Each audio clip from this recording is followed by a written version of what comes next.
Holla ballers! We're back in beta. The servers are staying up somewhat. I have crashed a few times, but it seems to be relatively stable to get some footage out for you guys. We're looking at the combat rogue today, and as it is the first of the rogue guides of the 3 specs, it will be slightly longer than normal. We're going to be taking an in-depth look today, and also this is as voted by you at preachgaming.com. That's right, you can go ahead and vote on the next beta guides I produce. They are done for this week. The votes are in and counted. The guides are already sorted, but the poll is up, so you can vote for the next week's guides. I'm going to try and do 3 a week for you guys. So if you want to check that out and you want to vote and see what's coming next, check out preachgaming.com on the forum, and you can go ahead and you can vote. So, Combat Rogue is what we're looking at today. It was considered the top spec overall for Cataclysm. This is the one you guys wanted to see most of. How has Mr. Pandaria gone ahead and changed our Combat Rogue? There's a few things we're going to look at. The first one I want to address is one that some things people will like and some people will not like. Poisons. We no longer need to do this. Carry our poisons like this. It no longer matters because here, poisons have actually been added to their own micro menu where we have them anyway. We legitimately don't need to carry poisons anymore. They come in this little window here in your spellbook. And as you will see, all we do now is we coat our poisons just by clicking here. So we've got deadly poison, and as you can see straight off the bat, I know some guys are going, Preacher, where's instant poison gone? Instant poison no longer exists, my friends. It's not here. We now have deadly poison. Deadly poison is going to put a dot on. Now it doesn't stack to 5 anymore. Watch this. If you watch up here at the target, go ahead and prop for me, baby. Let me help you out. There you go. Deadly poison literally just applies. You can see it refreshing there as more and more stacks are applied. It literally just goes on the target and produces a dot. When the dot is on, when deadly poison is on the target like that, every time deadly poison procs again, it does instant poison damage, the same as it used to do on live. So no longer. Let me open it. That's my normal keybind. Boom. Let me look at it. You can see now, deadly poison is just a buff on ourselves. You can see it up in the top right here, and it's the same with any other poison. If we go ahead and put wound poison on, this buff will go ahead and it will change over to wound poison. 1 hour remaining, etc, etc. It no longer coats our weapons. Although it says in the description it coats our weapons, it doesn't appear on our weapons anymore. It's just a buff on ourselves. That's how the poisons work now, guys. I know some of you hate it. I know some of you like it. Let me know down below what the overall feeling is on that. I actually like it. I think it's a nice little change. Poisons were confusing for a lot of people because some people were sticking double deadly on, not really understand it. Some people were putting poison on. And also note your offhand throwing weapon is gone. That no longer exists. We no longer have a throwing weapon. Fan of knives, etc. is now based on our normal weapons. Throwing weapons are gone, so no longer are we carrying 3 poisons for PvE if we needed to AoE. That is out of the door as well. Boom! It's over. Gone. Don't worry about it. It's out of there. We're going to be looking at the Combat Rogue today, so I'm going to jump into our specializations. The core abilities that Blizzard says combat gets is Blade Flurry still does what it does in Cataclysm. Okay, we get a 30% energy regen reduction, but we now attack the target right next to us. We now cleave constantly and permanently. 10-second cooldown as it is. You can see the buff goes on, lasts forever, and we can turn it off as and when we need. The big change that is so frustrating to my fingers, guys, and I know you guys are going to struggle with this one for the first couple of hours of play. Revealing Strike has a little overhaul. They've basically baked in the original Sinister Strike Glyph and changed how Revealing Strike works a little bit. Let's read it. Revealing Strike is now an instant strike that deals 75% weapon damage and exposes the target's vulnerabilities. It increases the effectiveness of your offensive finishes by 35%, the same as it does on Cataclysm now. However, it also gives your Sinister Strikes a 20% chance to generate an extra combo point. So the Glyph has been baked in to Revealing Strike. What is the change here? And what you're talking about messes with your fingers. Revealing Strike is now a debuff. It lasts 18 seconds, Revealing Strike. As you can see, there it is. And we need to have it on our targets constantly because every Sinister Strike we do while we don't have Revealing Strike on is a waste of combo points. It's a potentially wasted combo point for our finishers. That's what you need to bear in mind. So we need to have that debuff on not only when we carry out a finisher like we do on live, but we need to have it up while we're building combo points. So watch out for that one, guys. That's the main change. Combat potency is the same, but this is going to bring you to something else that some of you will like and some of you don't like. Combat potency. It gives you successful offhand melee attacks the main douche effect and chance to generate 15 energy, as we've seen in the past. This is why we used very fast daggers for more chance to proc combat potency. The next line switches that up entirely. Slower offhand weapons have a proportionally higher chance to trigger combat potency. And you think to yourself, what the hell does that mean? Essentially, Blizzard is doing away, and that is the old key binding again. I'm going to fall for that every time. with 1.4 speed daggers. Let me open this here. On live, every combat rogue will be using a fastest offhand they can get, usually a 1.4 speed dagger, if they can get hold of it. A nice 1.4 fast offhand to proc as much combat potency and get as much energy back as humanly possible. Blizzard is fed up with having to put in one dagger that only 1 or 2 specs of rogues will use through an entire expansion, and only rogues can do it. So they've said we're doing away with 1.4 speed daggers. The fastest dagger you will be able to get is going to be the 1.8 speed dagger. And we have changed combat potency so that no longer has an effect. So we can use nice slow weapons in our offhand and still get the same amount of energy comeback as we would use using the fast daggers. This makes a lot of sense and I like it, especially for the guys who follow my rogue on live. You'll be aware I have never, ever, in all the months of raiding and doing whatever, had a 1.4 speed decent dagger drop for my rogue. Because only one spec and a few of those talents of that race, class, can use the 1.4 speed dagger. So it makes total sense that instead of putting one dagger in, having to put time and energy into it, and then putting one of these items on the entire raid loot table, it's just a waste of time from Blizzard's point of view. What they might even look at is enhancement shamans using offhand daggers, because they're going to be a nice speed. So we'll look into that later on when we get to the enhancement shaman. Killing Spree will undergone many changes in Mr. Pandaria notes when we saw it. Killing Spree, when it was first changed for Mr. Pandaria, had the option to generate 5 combo points every time it struck, so we could use a spammable amount of finishers. It's literally just reverted it back. They've said, no, we're not happy with that at all. It didn't work, it wasn't working out, it's clunky. Killing Spree has gone back to exactly as it used to be, as it is on live, so there's no change to Killing Spree. It's on a 2-minute cooldown now. You step through the shadows and you attack every half second, up to 7 attacks. It can attack multiple targets or a single target, and your damage is increased for 20% during the duration. So it's exactly the same as it is on live. Don't worry about Killing Spree. Besides revealing strikes being baked in change and the change to the speed of your offhand weapons and the poisons, combat is remaining relatively the same. Let's look at the talents. At tier 15 or level 15, where you get our first talent point, we have different ways of moving around in stealth. Now we're going to look at this again from a PvE combat point of view, but bear in mind these talents are the same for all the combat, all the rogue specs completely across the board. Mutilate, assassination, subtlety, all get the same talents as well. So think about those and remember from a PvE or a PvP perspective. So we've got Shadow Focus. Abilities no longer cost energy while you are stealth. Pretty decent, I guess. Maybe a little bit weaker when we compare it to Subterfuge.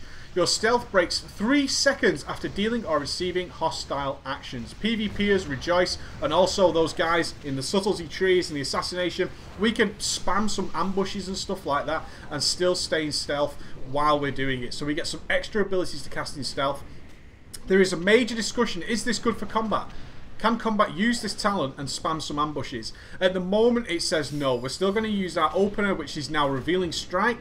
The standard opener for combat now looks to be Revealing Strike, Slice and Dice, and then get into your Sinister Striking finishers and so on and so forth. There's still some maths to be worked out on that, but we'll let the mathematicians work that one out for us. At the moment for combat it looks like we're going to be taking Night Stalker. Increase your speed while stealth by 20%. Why do I prefer this for PvE? Simply because when I'm combat, I want to stealth to get as close to the boss as possible, and when that boss is pulled, I want to be there as fast as possible. That's what I want. So Night Stalker for me seems like the logical choice for the PvE combat rogues. I think that's pretty cool. At level 30, we pick up some different stuff for every single spec. Deadly Throw, a finishing move that reduces movement speed by 50%. If you have 5 combo points on that target, it also is a spell lock. Okay, it interrupts and it spell locks that person for 6 seconds. So let's say you're PvPing like a total gangster. You're about to, you want to interrupt that healer who's dropping a big heal on the target you're about to kill. You can go ahead and redirect 5 combo points onto that healer, throw a deadly throw, and you can totally silence him and cut him out. Brilliant little talent for the PvPers. I'm sure the pros are really going to love that one. We've got Nerve Strike. A successful kidney shot or cheap shot also reduces the damage dealt by the target by 50%.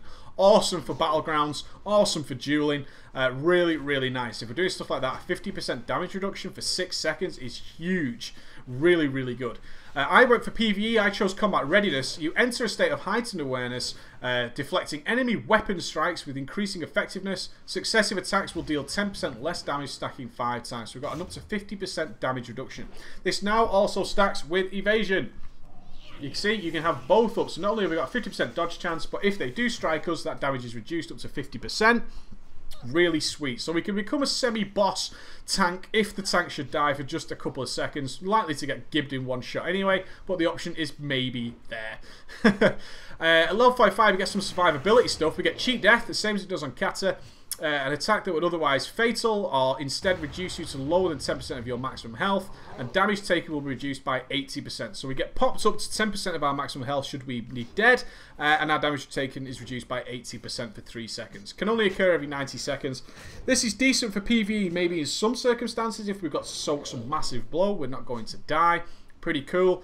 We'd like to leave that to the Fire Mages and Shadow Priest, obviously, but the option is there should we need it, which is what Blizzard wanted. If we need the utility, it's there.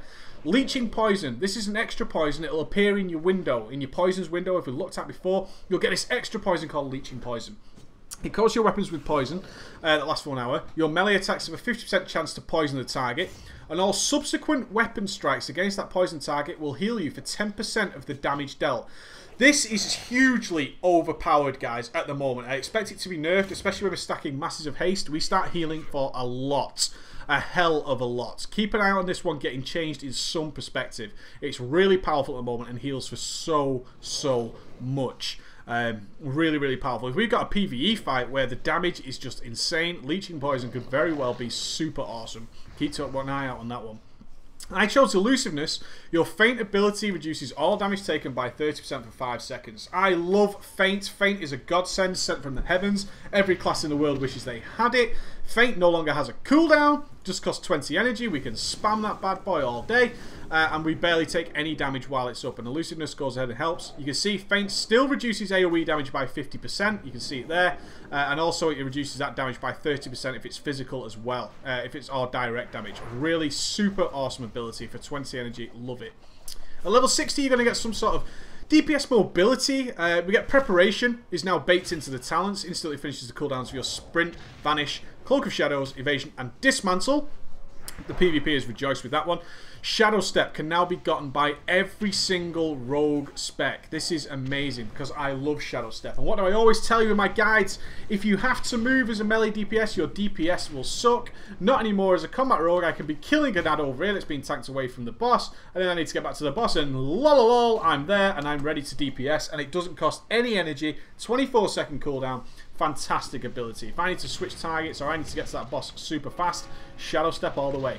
There's also Burst of Speed, but it does cost you 60 energy.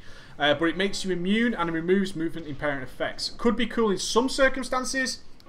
We'll see. Burst of Speed could be useful in some circumstances. It's just going to remove any slows on you and make you immune to them for the next few seconds. Pretty cool. At level 75, we get some sort of poison ability. Not great for PvE point of view. Whenever you apply one of your non-lethal poisons to a target, you also apply Crippling, so you slow the target. There's also Paralytic Poison, which could be overpowered for PvP. Does it share diminishing returns with Kidney Shot and Cheap Shot? We don't know. Essentially, it's like Old Deadly Poison, in which it's a poison that stacks 5 times. It slows the enemy while it's stacking, but at the 5th application, when you reach that 5 stacks, the enemy is stunned for 4 seconds. Shiv, I should also mention Shiv here.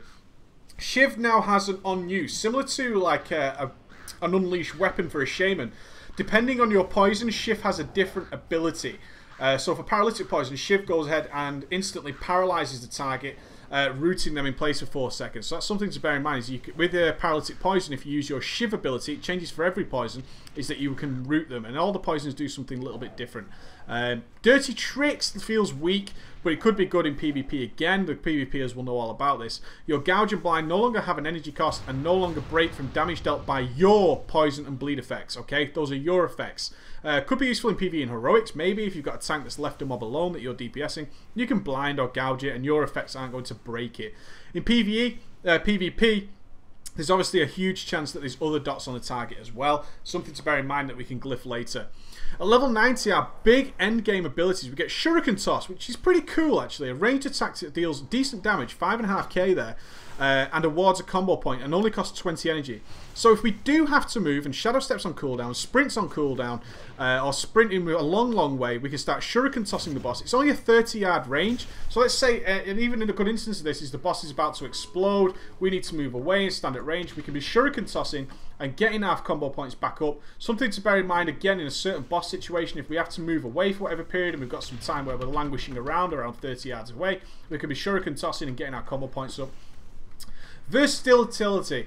Combat rogues drool for this one. Your redirect ability has no cooldown. I can tell you I ran the 5-man before I did this guide and I wished I had this talent. Redirect is so awesome for combat rogues. It's so cool. But so is this one, Anticipation. This is a strange one and there's a lot of discussion going on about this one across all sorts of rogue websites. When one of your attacks generates a combo point on a target that already has 5 combo points, you build up a bank or an anticipation charge, that it's called, up to a maximum of 5. So in essence, you can actually have 10 combo points, but you can only use 5 at a time. When you perform an offensive finishing move on an enemy, anticipation charges are consumed to grant you an equal number of combo points on that target. This works in a couple of ways, guys, but it's the bit where it says already has 5 combo points. The bit that I hoped this would work for is a problem combat suffers from on Cataclysm Live, is that if we get to 5 combo points because our Glyph brought and we need to drop in a revealing strike, what do? Well, we don't have that problem anymore. It's fixing a problem that seems to no longer exist because revealing strike is actually a buff we need to keep up on all the time anyway. Sure, there might be the odd time where the timers work out exactly to the point where we have 5 combo points and revealing strike is about to wear off, so we want to make sure we've got a revealing strike debuff on for our finisher, but that's pretty rare. So in essence, this is actually building up for 2 finishers. Do you need 2 mass eviscerates for some really reasonable burst? Your decision. Your decision on that one. There's some work going into that one at the minute. For if this was single target, you'd go with Anticipation. If you had to move away from the boss for any reason because of explosions, you'd take Shuriken Toss. And if you were target switching constantly, 5-mans especially, Versatility is the way. So all 3 of these are useful, but not outstanding and interesting, I don't think. Let's look at the glyphs quickly. I'm only going to go over the combat ones for you guys today. There's one thing I want to cover at the end of this guide that I think you guys will find really stupidly powerful. Glyph of Blade Flurry. Your attacks have a 30% higher chance of poisoning non-lethal poisons, essentially deadly poison, while Blade Flurry is active. Pretty cool. You've got Cloak of Shadows. Also reduces, you take 40% less physical damage. Also something to note because we can combine all these abilities, Evasion, Combat Readiness, Cloak of Shadows, and just become this super awesome unbeatable boss for a few seconds. Crippling Poison. Increase the chance to apply crippling. This glyph is amazing for 5-mans, guys, and this is the glyph to take while you're leveling. Glyph of Deadly Momentum. When you land a killing blow on an opponent that yields experience or honor, your slice of dice recuperate abilities are refreshed to their original duration. One thing to note is you can't do like you can with Assassination and put up a 1 combo point slice and dice and expect Deadly Momentum to take it to 32 seconds or 35 seconds. That's not going to happen. If this procs and you put a 1 combo point slice and dice, which I think is 11 seconds, let me check quickly. Let's make sure we got our numbers right. Yeah, 11 seconds. Deadly Momentum, if you land that killing blow, will only refresh it to 11 seconds. So something to bear in mind there. But in Heroics, you barely ever have to redo slice and dice, especially while you're AoEing. You're guaranteed pretty much to land a killing blow on at least one thing while you're AoEing and keep your slice and dice rocking. Really nice glyph. Glyph of Evasion, increase the duration by 5 seconds. Also awesome. Glyph of Expose, if we do have to be the guy who's putting the Sunder Armor debuff on, because it is a DPS increase for ourselves as well as the rest of the raid, you can glyph it so it literally puts the 3 stacks on so you don't have to do 3 Expose Armors. Pretty cool. Glyph of Feint, increase the duration by 2 seconds. If you're not sure about your timings of Feint, Feint is spammable, bear that in mind. Bit of a weak glyph, I suppose, but not too bad. Glyph of Garrote is for the PvPers, silence effect. Glyph of Gouge means you can gouge from any direction, also cool. I want to point out that interrupts overall, for especially all the physical classes, is now a 15-second cooldown. Look at that, kick, 15-second cooldown. Glyph of Kick is as it is in Cataclysm. Increase the cooldown of kick by 4 seconds, so if you fuck this up, you're going to have a 19-second interrupt, which is immense. But this cooldown is reduced by 6 seconds when you actually do it correctly, so you can have a 9-second interrupt. If you're good, it's going to be good. If you're not too clear on your interrupts, it's going to suck, especially if you're interrupting with another person. If there's 2 of you interrupting one target, which often happens in PvE for the sake of safety, that glyph could really screw you up, so bear that in mind. Glyph of Recoup increases the healing. Sap increases the duration of Sap against NPCs by 80 seconds, which means it's a long-ass CC. Shadow Walk is a new ability we get in Stealth. Increases your stealth detection while it's active. PvPers rejoice. Reduce the cooldown of your shiv by 2 seconds. Sinister Strike. Now, there's a big worry that rogues are going to be seriously energy capped. I didn't feel it in the 5-man. In fact, I felt very reduced on energy. But that could be because I'm playing on a character geared for PvP and not PvE. I don't have anywhere near as much haste as I have on live, especially compared to heroic rogues. But the Glyph of Sinister Strike deals 25% more damage but costs 25% more energy. We seem to think, or at least the rogue community seems to think, that at some point we're going to reach a heavy area of being energy capped constantly, making this glyph more desirable, because excess energy is wasted DPS. However, the maths seems to suggest that this is actually just a trade-off for no DPS increase at the moment. They can't tell the difference, if any, in taking this glyph. Smoke Bomb increased the duration, Sprint increased the movement speed, I took that, I love getting to my targets faster. Stealth, it reduced the cooldown, I don't need that for PvP. PvE should I say. Vendetta I don't get anyway. And Vanish, increase the duration of your Vanish effect by 2 seconds. And there's some fun glyphs as well. Blurred Speed still enables you to walk on water. Glyph of Decoy is cool. When you vanish, you leave behind a brief illusion. Let me show you. You can't target it, so nobody can DPS it. But there it is, you got a brief illusion. Game almost crashed there, but it lived up to the same day. Glyph of Disguise, if you pickpocket, you'll turn into something else, a little bit cool. But if you go into combat, you lose the disguise. So, yeah, I would have liked to have kept that. It's just a little bit of fun. I don't think anybody in there would have been too minded. It's not as if we're pickpocketing in Arena or anything. I think that's pretty cool. Glyph of Hemorrhage only causes lingering damage over time to affect when already afflicted by bleed effects. Nothing special there. Glyph of Killing Spree is cool. Returns you to the original position. So if I Killing Spree this middle mob, go ahead, Killing Spree. Oh, I'm in stealth. Trollololol. Come out, stealth. See, I'm jumping around. It's going to return me back to where I started. And God, rogues, how many times have we died because that's not happened? Reduce cast time, pickpocket. Nothing majorly fun here. Glyph of Tricks. Your Tricks ability no longer costs energy, but also no longer increases the damage dealt by the target. Great for 5-mans. In raids, if you tricks in with another rogue, you guys are going to want that energy, that damage bonus. Otherwise, it's really not worth casting at all. But when you consider most rogue set bonuses revolve in some way about Tricks of the Trade, we'll look at this one. After Tricks of the Trade, your abilities cost 20% less energy. We're going to be spamming it. So, keep an eye out on that one. We're probably going to take it at some point. We'll see how the set bonuses roll overall. I know some of them are out, but they're generally placeholders at this stage, to be honest. The other thing I want to show you guys, just before I finish this one up, is watch this. No combo points, right? Oh my god. Fan of Knives generates combo points. How cool is that? Not only that, we have a new spell called Crimson Tempest. And it looks pretty cool as well. Let me fire it off here. A little bit of blood. And it does a nice bursty amount of damage, around 10k on every target there, as you saw. But it then bleeds for very, very little damage. These 377s popping up there, 214s. Crimson Tempest is now an AoE finisher. Something rogues were lacking for a little while. A finishing move that consumes combo points on any nearby target. So it's anything nearby, it'll use all those combo points up. It deals physical damage and causes the victims to bleed and suffer an additional 30% of initial damage over 12 seconds. So it does come with a slight dot component in the bleed, but essentially we want it for its finishing aspect. So Fan of Knives is going to give you combo points. You're going to hit 5, and then you're going to Tempest it, and you're going to get a nice big bursty amount of damage. Very cool, very, very exciting. We like that. Of course, most of your damage overall is going to come from the Deadly Poison, which is going to stack from your Fan of Knives. But now we can build combo points while AoEing. We don't have to suffer the indignity of running out of combo points while doing our AoE. Really, really cool. Then we can go ahead and we can just Crimson Tempest that and use a nice finisher. And we're not wasting combo points either. So really nice of Blizzard to put that in. There are no new other spells for combat. Let's have a quick, I'll show you through it very, very briefly. Adrenaline Rush is still there. You still got access to Ambush, but pretty garbage. We're still using Rupture, and there's nothing else interesting here. The only one I haven't got is Shadow Blades. That's what you're going to pick up at level 87. You draw upon the surrounding shadows to empower your weapons, causing your auto attacks to deal pure shadow damage, and your combo point generating abilities to generate an additional combo point when used. So we get a nice DPS cooldown, 3-minute cooldown, be aware. But we get the Shadow Blades DPS cooldown, so we can go Adrenaline Rush, Shadow Blades, Blade Flurry, and we're spamming 5 combo point finishes. Going to be a great little finisher for damn sure. Everything else is baked in. Nothing new. Combat's staying pretty much the same. Feels a little bit slower, but definitely feels sturdy in 5-man dungeons. I'm going to jump into the 5-man now and link you to it. Go and check that out, guys. You take it easy. This is Preachy on Combat Rogues. See you later.